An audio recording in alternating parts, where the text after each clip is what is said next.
प्रेरणास्पद कथा YouTube channel पर मैं धनंजय जैन आप सभी का हार्दिक स्वागत करता हूँ। दोस्तों, इंसान बिना मुहूर्त के पैदा होता है और बिना मुहूर्त के ही कराल काल के गाल के अंदर समाविष्ट हो जाता है। पर जन्म और मृत्यु के बीच में हर कोई काम करने के पीछे वो अच्छा और शुभ मुहूर्त देखना चाहता है। उसे अपने आप पर विश्वास ही नहीं होता है। वो हमेशा शुभ मुहूर्त की तलाश करता है। पर दोस्तों, जिसका कर्म के ऊपर विश्वास होता है वो अशुभ मुहूर्त को भी शुभ में परिणित करने की ताकत रखता है। भगवान राम वे तो भगवान थे। गुरु वशिष्ठ जैसों ने उनका राज तिलक का मुहूर्त निकाला था, पर क्या हुआ? उसी मुहूर्त के अंदर उनको वनवास जाना पड़ा। लिखितमपि ललाटे प्रोज्झितुम कस् समर्थ। जो हमारे कर्मों के अंदर लिख दिया गया है ना दोस्तों, उसको कोई बदल नहीं सकता। बदल सकता है तो आपका पुरुषार्थ, आपके कर्म, आपके सत्कर्म। मुहूर्त जो निकाल के लाते हैं पंडित जी और कहते कि शुभ मुहूर्त है, कम से कम आप अपने आप पर विश्वास रखिए। जो भी काम करो आपके लिए सारे मुहूर्त अच्छे हैं। मुहूर्त का इंतजार मत करो। और शुभस्य शीघ्रम, शुभ कार्य में देरी नहीं करनी चाहिए दोस्तों। एक लड़का छोटा था, छठी के अंदर उसने जिद पकड़ ली। घर के अंदर धार्मिक वातावरण रहता था कि मैं तो भगवान जी के साथ ही खाना खाऊंगा, लंच करूंगा। घर वालों ने कहा तू कैसी बेवकूफों जैसी बातें कर रहे हो, ये संभव नहीं है। हम लोग इतने अच्छे कर्म नहीं है हमारे कि हम भगवान के साक्षात्कार भी कर सके। उसके लिए बहुत पुण्य करना पड़ता है बेटा। पर बेटा जिद में अड़ा गया, उदास रहने लगा।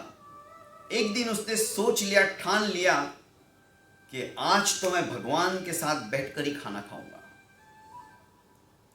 टिफिन बॉक्स के अंदर मम्मी से उसने कहा कि माँ आज तुम खाना मेरे को ज़्यादा दो, आज मैं भगवान के साथ खा के ही घर पे लौटूंगा। माँ मुस्कुराई, सोची ये बेवकूफ़ लड़का है, पागल है, पर अच्छा है, इसको कम से कम ऐसे संस्कार तो है। पर उसे लगा कि स्कूल छुट्टी घर पे आ जाएगा, पर ऐसा नहीं हुआ। लड़का स्कूल छूटने के बाद भगवान की खोज में निकल पड़ा। बस्ता उसने टांग लिया जिसके अंदर की लंच बॉक्स था और घूम रहा है। घूमते घूमते गांव के बाहर जो नदी बह रही थी, सायंकाल का समय होने आ गया था, उस दिशा में चल पड़ा। वहां जाकर देखता है तो एक अत्यंत वृद्ध जो 2 दिन से भूखे प्यासे थे, पैदल यात्रा करते हुए उसी गांव में आ रहे थे। जब उस लड़के ने देखा ये वृद्ध बहुत थके हुए नजर आ रहे हैं, जाके उनके पास बैठ गया और कहा कि बाबा क्या बात है, बहुत भूखे नजर आ रहे हो, भूख लगी है क्या? चलो मुझे भी भूख लगी, आज मैंने भी लंच खाया नहीं है, हम दोनों मिलके खाते हैं। लड़के ने अपने बस्ते में से, स्कूल बैग में से टिफिन बॉक्स निकाला और खोलकर बाबा जी के सामने रख दिया। पराठे थे, सामने रखते हुए कहा कि बाबा जी पहले आप खाइए, एक पराठा लीजिए। भूखे प्यासे बाबा ने हंसते हुए एक पराठा लिया और खाने लगे। लड़का भाव विभोर होकर उनको देख रहा था, बतिया रहा था, बातें कर रहा था। उसे बड़ा अच्छा लग रहा था, सुकून मिल रहा था।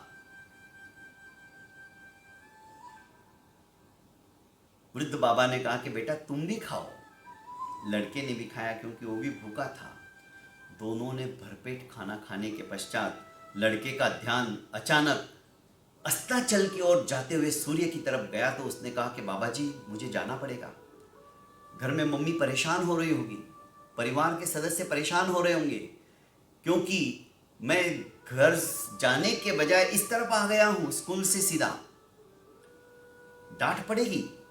बाबा ने कहा ठीक है बेटा तुम जाओ। लड़के ने फटाफट बस्ते के अंदर टिफिन बॉक्स रखा और चल पड़ा, पर बार बार वो पीछे मुड़ के देख रहा था। बाबा भी उसे स्माइल करते हुए टाटा बाय बाय कर रहे थे। एक अलग सा सुकून था दोनों के बीच में, दोनों के अंतर्मन में। लड़का घर पहुंचा तो बड़ा खुश था, पर घर वाले सारे परेशान, रोना धोना शुरू था, पता नहीं कहां चला गया, अभी तक क्यों नहीं आया। पर लड़के के चेहरे के ऊपर प्रसन्नता के भाव देखकर मां ने कहा बेटा क्या बात है। मां मैंने तुम्हें कहा था ना आज मैं भगवान के साथ लंच करके आऊंगा, और मैंने किया, क्योंकि एक वृद्ध पुरुष जो कि नदी के किनारे थे, मुझे उनमें भी भगवान नजर आ रहे थे आज। और इधर वे जो वृद्ध थे अपने घर पर जैसे तैसे पहुंचे लकड़ी का सहारा लेकर। घर वालों ने कहा कि 2 दिन हो गए तुम पद यात्रा करके कुछ खाने को मिला या नहीं मिला। उसने कहा आज तो मैंने साक्षात भगवान के साथ खाना खाया। क्या बात करते हो? हाँ, भगवान बाल रूप में मेरे पास आए थे। और लड़का अपनी माँ से कह रहा है कि भगवान काफ़ी बूढ़े हो गए हैं, पर उनके साथ खाना खाकर मुझे बहुत अच्छा लगा। प्रत्येक इंसान के अंदर भगवान की छवि देखना, यही तो सच्चा धर्म है दोस्तों। जब तेरी बदफेलियों का खात्मा हो जाएगा तब तेरा ही आत्मा परमात्मा हो जाएगा। आत्मा और परमात्मा में कर्म का ही भेद है। आत्मा और परमात्मा में कर्म का ही भेद है। काट दे जो कर्म फिर तो भेद है ना खेद है। दोस्तों, ईश्वर कण कण के अंदर विद्यमान है, बस उसे पहचानने की जरूरत है। प्रत्येक इंसान के अंदर भगवान छुपा हुआ है, हर एक नर के अंदर नारायण छुपा हुआ है, हर एक पतित के अंदर पावनता पवित्रता छुपी हुई है, बस उसे पहचानने की जरूरत है। प्रणाम दोस्तों, मिलते हैं कल फिर इसी वक्त इसी समय, तब तक के लिए इजाजत चाहता हूं।